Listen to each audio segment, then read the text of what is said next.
Hello, good morning. As I said, discussed in the previous class, today we will start the syllabus.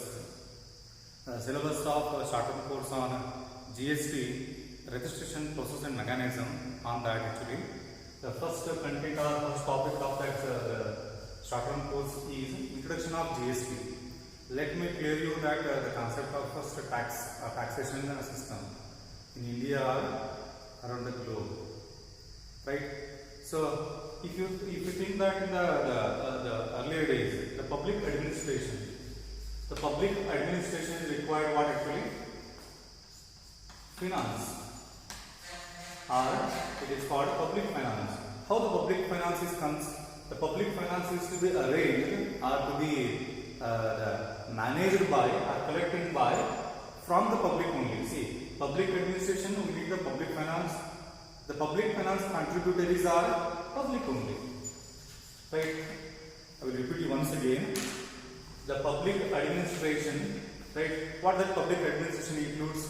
The public administration includes facilities or services provided by the government to the people, right? So in any the area, the government is need to provide the services to their the people, right? On the basis of what? On the basis of the required services, required facilities need to be provided for the people of the particular area. For that, the government particular area means what actually here? If we take from the last to the top, last means example village panchayat to example central government. So we have the structure is different, right? Decentralized the power is in India, right? So the public the administration is provides that all the facilities or all the services like that health, education, so and so. I think all you know about that one. So public administration needs the public finance, right? Who are the contributaries of the public finance? Public finance is to be managed or to be contributed by the public only. How the public contributes the public finance? In the form of tax. Remember, in the form of tax. Why we need to pay the tax? If you see this chart reverse, you will get the idea. Or if you come from here to here, why the government is collecting the tax? Why the government collect the tax? Or the authority collect the tax from the public. From here to here, if you read this chart, you may get the idea. Why the tax we need to pay? We need to pay the tax because of, if you go with reverse now. So for us as if I am a common man, if I need the services of the services, for that I need to pay some taxes for that. Not I am saying that only services. Services means facilities, right? If I am getting the example, if I am traveling on the road, if using the roads, the road is also provided by the government. So for to manage that one, the management of that road, construction of the road, say for example, government needs the fund, right? So it is a public finance. So why we need to pay the tax? I think it is clear to all of you. It's the basic concept. Now the question comes here: what are the different types of tax, or why we need to pay tax is clear now. Why the tax is to be paid? It is clear. What are the different kinds of the taxes are there? So the taxes can be classified into two ways. It is very simple. I think all you heard about in this kind of taxes in your the earlier the areas, earlier classes, maybe earlier the courses. The tax can be classified into one is direct tax, two is indirect tax. The direct tax is a tax which is governed by as per the CBDT, as per the Direct Tax Act, that is CBDT Act. CBDT. What is CBDT? CBDT is Central Board of Direct Tax. In 1961, right? 1961, there is an act on the direct tax, right? Which is the controlled by which body? CBDT. The controlling authority of the direct tax is which one? Central Board of Direct Tax. And come to the point of now indirect tax, right? The indirect tax is to be governed by CBIC. What is the CBIC? CBIC means Central Board of Indirect Taxes and Customs. I will repeat it once again. Central Board of Indirect Taxes and Customs, which is this body CBIC is managed the indirect taxes in India. So now I am coming to the context of India only. Whatever the structure I am saying now, it is India's tax structure, not the international tax structure. So there is international structure also we need to study. We will see that one if it is possible in the another certificate course. We will go for the international taxes systems. We need to learn now the Indian tax structure now. So CBDT and CBIC are two bodies which are governed, which are the authorities in India to collect and frame the tax the policies. So CBDT and CBIC. Clear? Now, what is the role of this the DT, that is direct tax? We will go for one by one, right? So the direct taxes and indirect taxes. If I say that if I classifying these two in the form of the differences, you may clear that meaning as well as the concept or the structure of these two tax regimes or tax policies in India. Take that this one is the direct tax and this one is the indirect tax. If I say that the direct tax is a payer tax, payer of tax is suffers. Those who pay the tax is directly suffers from the tax by paying that one. That is, payer of the tax always suffers, because if I am paying the tax from my hand, example, if I am paying my own income to the government, it is the direct tax for me. That is, I am suffering from that. Directly, the payer of the tax is suffered for the payment of the tax. But in case of indirect tax, it is different. Payer of the tax, he suffers indirectly, not directly, indirectly that person is suffered from the tax. If I go with the example, this direct tax is income based tax. Which tax? It is income based tax. But in case of indirect tax, the indirect tax is based on services or supply. Remember, the direct tax is the tax on the income or wealth or property. If I say that wealth, income and property, but in indirect tax is the tax on services and supply. I think it's clear to all. Then next one is the rate of the tax. Rate of the tax in case of direct taxes, it is different from person to person.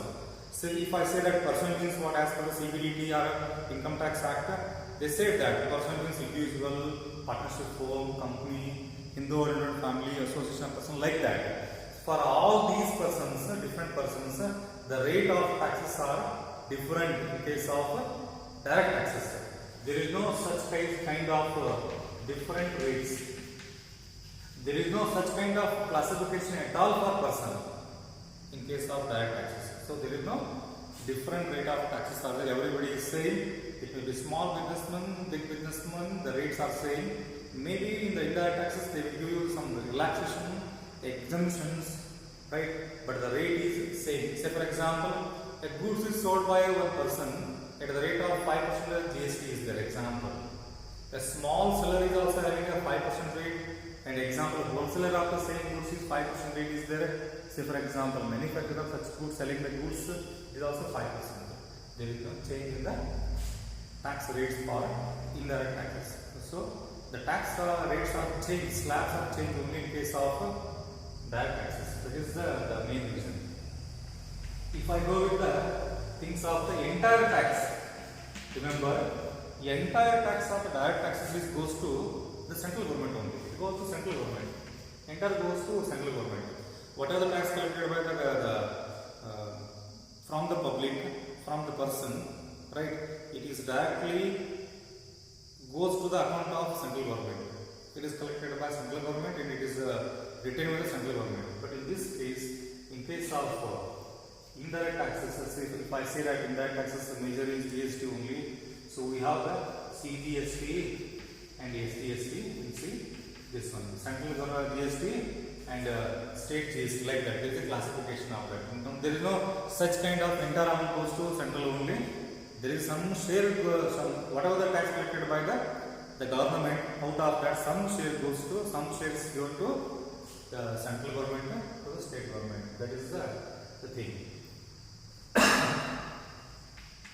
So in case of direct taxes, the previous year income is assessed in the assessment year.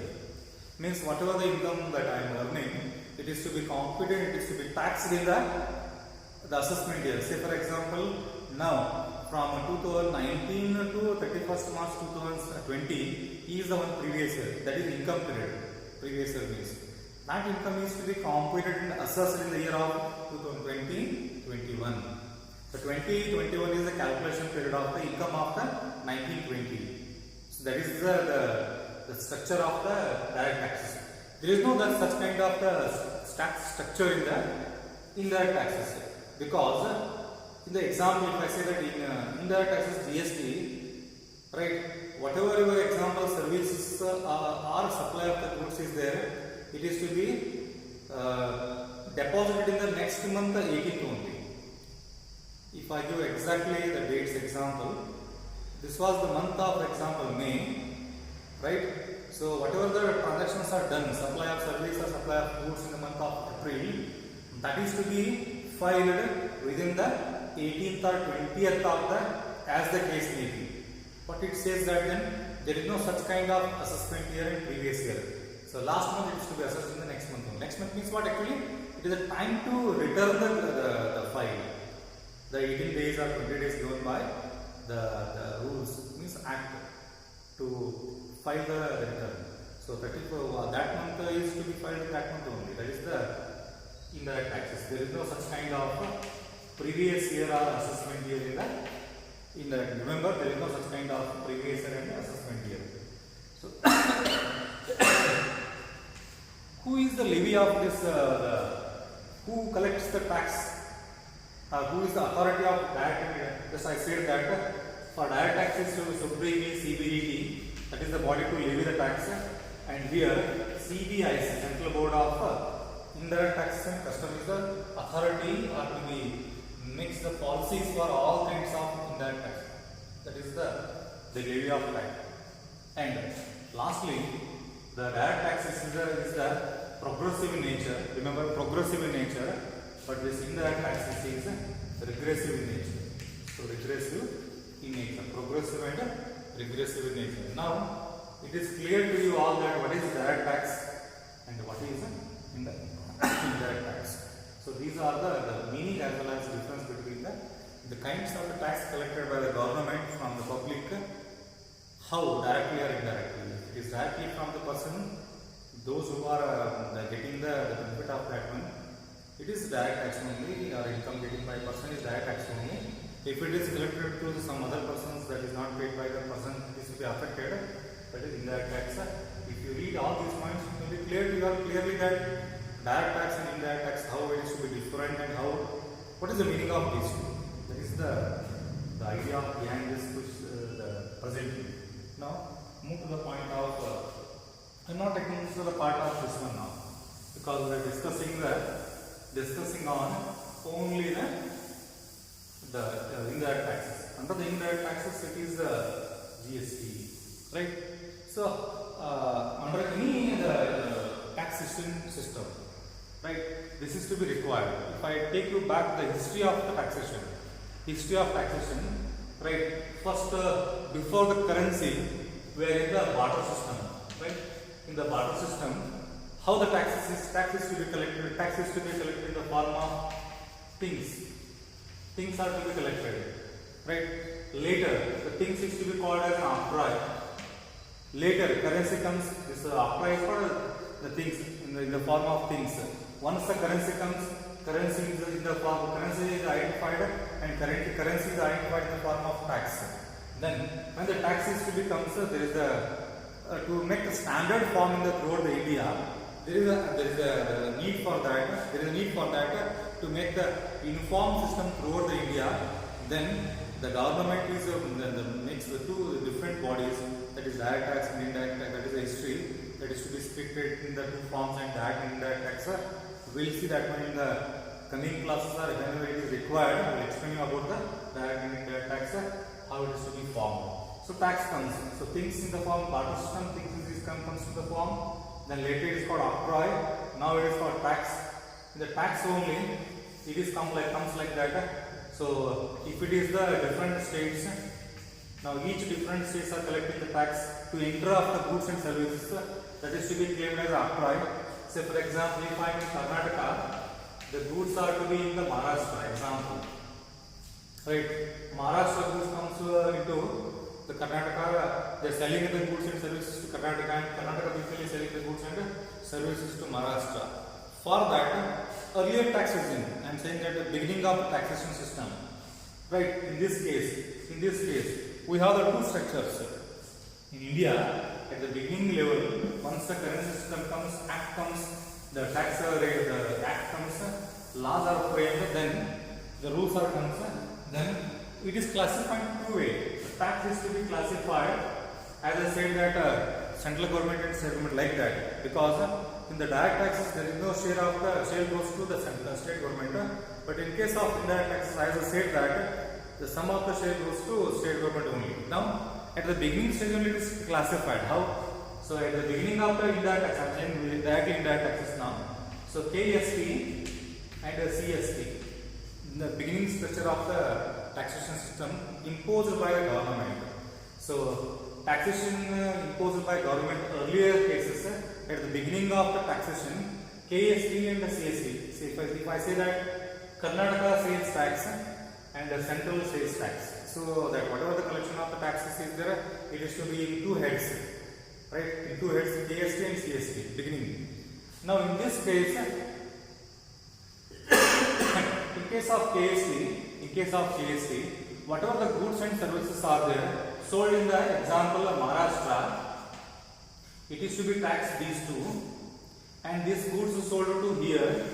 Again, these two taxes are levied. Example, if it is 10% here means what? Here also 10%. So total comes to 20. There is a burden for that, the payers, right? Directly on the customer, simple. This is the earlier system, because the state is having the power to change the rates in the earlier cases, CST and KST. Now, I don't want to go further in detail of KST, CST, just I will gradually come to the concept of GST. Now, after this, because of the entry of the goods of Maharashtra to Karnataka, the Karnataka government is charging the tax on their territories, right? That is the KST and CST. KST comes here, CST comes here, like that. Because of the goods sold by other state in Karnataka, the Karnataka government is charging the tax on that. Say, example, sales tax, right? So that sales tax is charged by Karnataka government, as well as that the same tax is levied by on the same goods by other state also. So there is a double rates of taxation is in the due course in the earlier cases.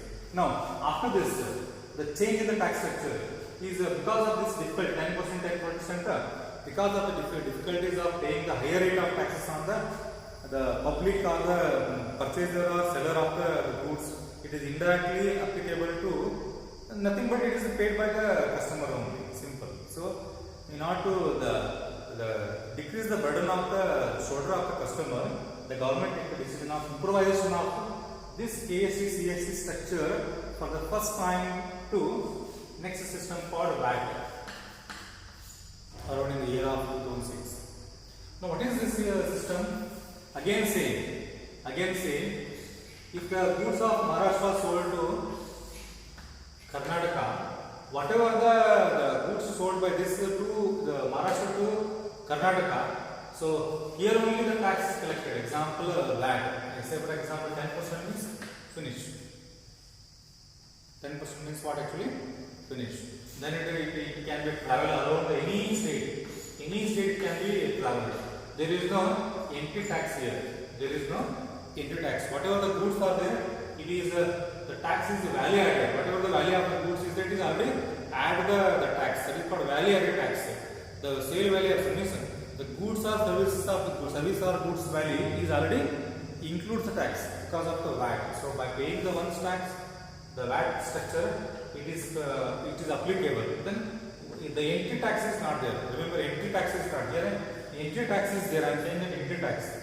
Sales is different. Entry, because of the Maharashtra government goods, Maharashtra goods is entered to the Karnataka territories. Because of the entry, some taxes are there. In order to change that one, the VAT is comes from the rules. So there is no entry tax because of the, I am not saying the sales tax. Because of the entry of the goods here, the tax is not levied. Then this was once again the entry tax is not there because of the sales goods sold in the different places of the Karnataka, then tax is there. Again example, if it is example 5%, then example 5%, 15%, entry tax is not there, but other taxes are there in other earlier cases.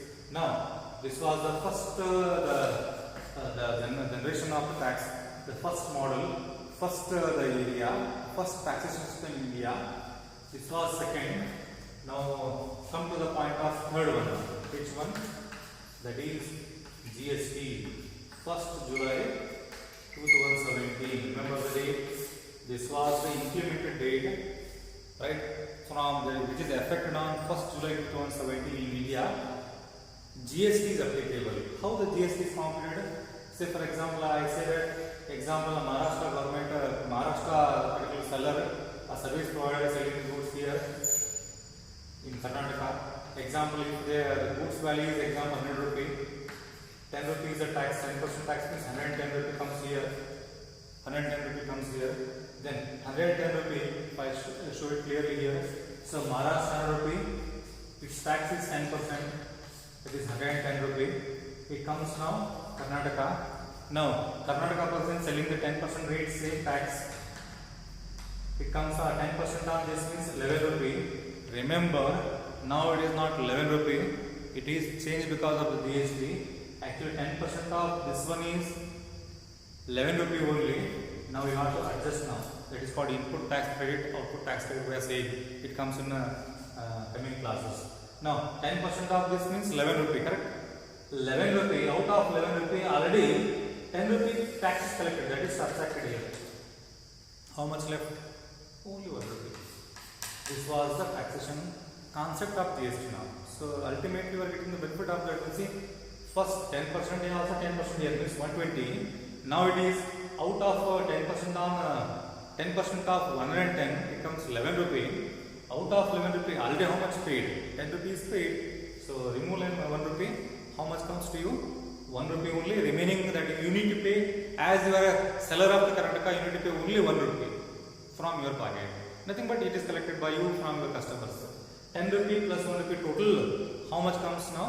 11 rupees is a tax. But earlier tax regimes or taxation system, it is not like that. Policies are different. Heavy amount of taxes paid by the customers of services or the goods. Because of the GST, we are getting the benefit of this kind of the things. So many benefits are there. You will see that in coming classes, coming concept and things. I will explain you in detail. So what I said right now, the concept of GST, how it comes, why to charge tax, why the government is charging the tax on us, why we need as a public responsible, the public, we need to pay the tax. Then whatever the tax collected by the public from the public, how the government is to be utilized, how it is to be utilized. I think little bit I think all will clear that. You studied your economic concept, economic subject, it is clear to you. Just I share my thoughts that how that tax is to be collected. So remember, the first one is KST, CST. Later it comes to the VAT. Now we are in the GST model. In India, GST model is there. So this was the history, and we are in the GST of GST 2017. Now exactly you need to come to the point of GST. GST, how the GST is to be paid and what is GST, right? Don't think that it comes directly in the year of 2007. It is a study of almost, it takes almost 10 years. That is to come and implementation of GST, it takes almost 10 years. So many the committees are made, so many discussions are made, the GST council is made, meeting is held, and so many discussions are held to improvise the concept of GST. Later at the end of the point GST comes, right? That is the things of GST. Now come to the point of GST. So GST, to implement the GST, to introduce the GST, the government of India is making some amendments and as well as changes in the articles. Indian Constitution, some articles. If I say that the article number 366, this was the one change. If I say that 243, 246, 279, so still many articles are just to remember these articles is important. Only I covered the important things. 366, 243, 246, 279, 279. These are the articles that is to be amended and the changes are made by the government of India. So before the bill is passed, right? Before the bill is ready, GST bill is ready to take the approval from the House of the Parliament. The government is changing the articles like this. So 366 to 279. So all these articles are required for that. If I say that what is the GST, for GST billing, they change the article number 366, the structure of the tax, how the tax is to be collected. For that, the government of India is changing only because of the definition of the GST, they changed then added some things in the article 366, like that. So many changes are made by the government. Because of the introduction of the GST in India, there is a lot of effort behind that. So many persons are working, government workers, employees are working on that. Then the government, all the things are working behind this one. And at the end of the point, in 1st July 2017, the GST is implemented in India. So the GST is very simple. GST is simple. If I say that GST